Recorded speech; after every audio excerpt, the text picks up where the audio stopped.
This is the Tier 10 Russian Heavy Tank, the IS-7. In today's video, we are going to be talking about everything you need to know about this tank, the strengths, the weaknesses, why I personally actually do really enjoy playing this tank, but as well, if any of you ever thought about grinding this line, well, now's your chance to hear everything you need to know about this tank on a new and relevant review. Now, the IS-4 is what we talked about yesterday, an incredibly strong Russian flat-out heavy. This thing just does everything well. It pushes like a beast, it holds like a beast, and it can even work a lot of gun depression spots like a beast. The IS-7 isn't all that fantastic. It is a great tank, and I love it actually a lot more than the IS-4 because it has that 460 damage per shot gun. It's got a 130 millimeter, and of course that HE at 600 damage.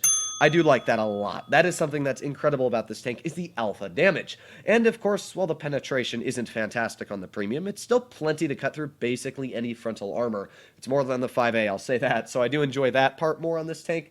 It does have a very nice gun. The issue is the dispersion and the aiming time. It's 4.5 seconds aiming time and 0.362 dispersion. And would you look at the E100? Oh boy, 4.5 second aiming time and 0.362 dispersion. Yes, that is right. This German Super Heavy has the exact same accuracy as this Russian Heavy that has a 20 millimeter less gun.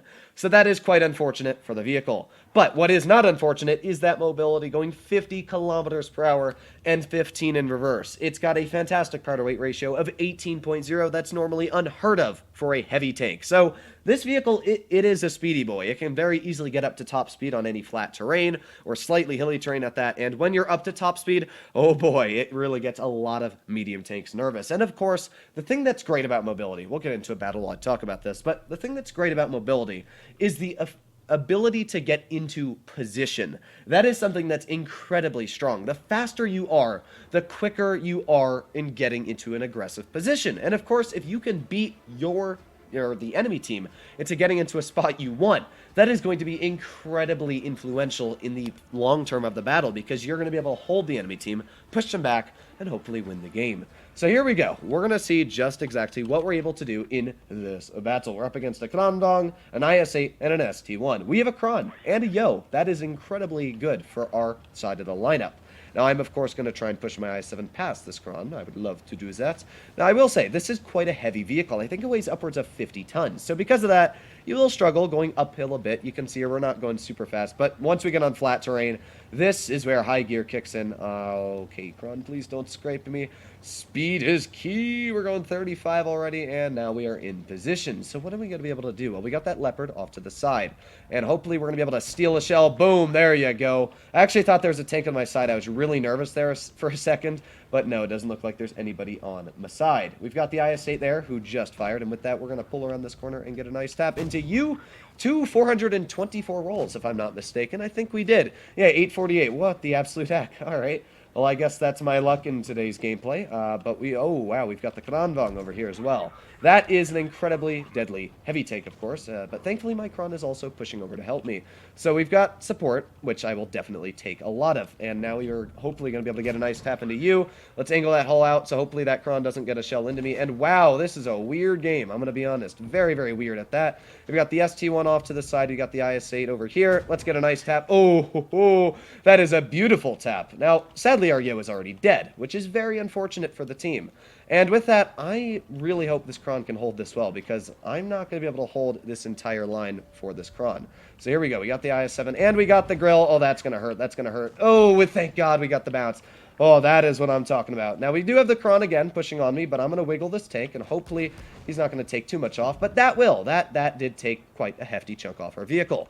Now, was it worth it for the 268? I'm going to have to say no. He lost basically all of his hit points for that, so who's in the winning bunch here? Definitely me. We've got the Kron still off to the side, who maybe we can get a shell into if he pokes this. Oh, he was about to. He was definitely about to poke that. We've also got the grill over here. Let's get another nice tap into you, and boom! This battle is going pretty dang well. Now, I am going to thank my Kron. He actually did a very solid job holding off the enemy Krandong, which is normally very, very rare. Let's go for an HE onto this guy, and boom! There you go, 615. That's where the HE comes into place, and that's where I absolutely love it. That got us a whole bunch of extra damage there, and all that's left is the Leopard over here, who maybe will just be able to not get a shell into. I thought maybe he was going to go our way, but that would be a no. But either way, the first game went pretty dang solid. I pretty, I don't know if that's correct English there, but either way, it went well. We did 3,374 damage. We were able to chunk a bunch of shells into our vehicle and still easily win that game. The great thing about the IS-7 as well is that it holds quite a hefty chunk of hit points at 2650. The thing that I always forget about heavy tanks with a larger amount of hit points is that you can tank a lot of shells and still be quite healthy. So here we go. We got the Hori against us. That is probably going to be my trickiest opponent. Horis suck so much because, of course, they just butter through armor like no tomorrow. We're also up against a Pramo player in the AMX-50B, another tank that will butter through my armor. So we got to be a little careful there. This tank does not do well against Clipplers. Yes, my English is fantastic. But as I was saying, it really doesn't do well against Clippers because of it having an extremely weak angled plate and as well that track wheel like this. If a Clipper gets a hold of your track wheel like that, it's just easy pickings from then on. So we're going to speed as quickly as we can in the position. Now, of course, the AMX-50B is more of a medium tank. So the great thing about that is I can actually high explosive the sides of that tank quite easily. And here we go again, catching up speed, going 35 kilometers per hour already. And now that we're on flat terrain, 40 kilometers per hour. Here we go. That's what I'm talking about. This is that fantastic mobility coming into place. Oh, we got the K91 right off to the side. This is that not so great aiming time, but once we aim in, we did get a very nice penetration onto the K91. I'm not sure if that player is AFK, but even if he is, I will fully take advantage of this because you know whatever happens to AFK players, they come back at like the worst time. Oh, wow. My team is dying very quickly, though. Gee, I don't know what to do here. Yeah, there he is. There it is. I called it. I called it. AFK players always end up coming back with my luck. They just always do. So I always take advantage of AFK players because I realize that, well, if they're going to come back, I might as well try and kill them while they're gone. So we got the Griddle 15 off to the side. Our team is just getting absolutely butchered right now, which is not great. What are we going to do here? Well, we got the Grill, as I did say. Let's get a nice tap into you, 460. This battle is not going well already. It's not going well. What do you mean, why, though? You were an easy shot. Okay, so we got the Waffenträger. We've got a lot of death over here. Now, thankfully, the AMX-50B has lost a huge chunk of hit points already. And with that, hopefully, we might be able to get a shell into that 50B. Oh, it doesn't look like he's poking it yet, though. I don't know what that 50B is planning on doing. Obviously, he's in a very bad scenario right now for his tank because, what? How did he not get detected? Really thought he was going to get detected for that. But I'm going to push up. Hopefully, we are going to be able to get some shells into vehicles on the side here. That's my big plan. Our team is still falling apart very, very quickly. And with that, hopefully that Yo is going to push off to that side. Perfect. And now we might be able to finish off that AMX-50. Let's aim in and boom! Oh, that was really sad. Okay, well, let's push off. I'm still hoping that we can get some big shots in. Let's reload here and reload, and oh, fire. There you go. That's what I'm talking about. Big ol' HE into the rear of you. And with that, we do have a pretty nice farm on our hands here. Now, that 50B, I don't even care if he really shoots at me because he's in a really bad scenario himself. Oh, yeah, that's what I'm talking about. That was really stupid from him. I don't know what he expected to happen there. But you know what? We're doing okay. We've got the WT off to the front here, and I'm going to speed towards him. I know that mobility makes it very hard to penetrate heavy tanks. And as well, mobility lets me do this. Yes, that's what I'm talking about. Look at that. A pretty solid game once again for the IS-7. And again, that's what this tank is capable of doing. A very easy win. I was a little worried there at the beginning on what was going to happen. But that 50B made a big mistake poking me like that. Didn't think I'd pen him, but I loaded that premium and, of course, overmatched right through that extremely weak turret armor. 3,386 damage once again.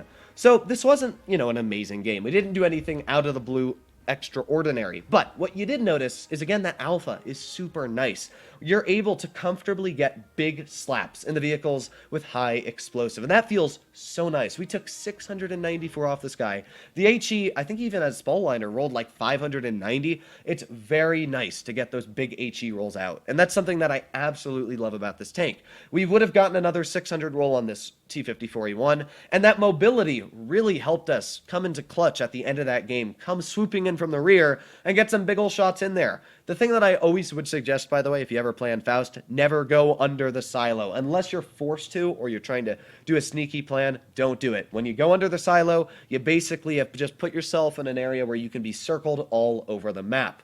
But that's my personal opinion. Let me know what you guys think about the IS-7. I actually think it's a very strong vehicle. That mobility is insane. And when you par mobility with high alpha and great armor, that's basically the trifecta. So the IS-7 really can get some incredible numbers out. Hopefully, all of you enjoyed today's video. If you'd like to see more like it, please consider smashing that subscribe button down below. But other than that, stay happy, stay healthy, and I'll be seeing you in the next one. Bye-bye.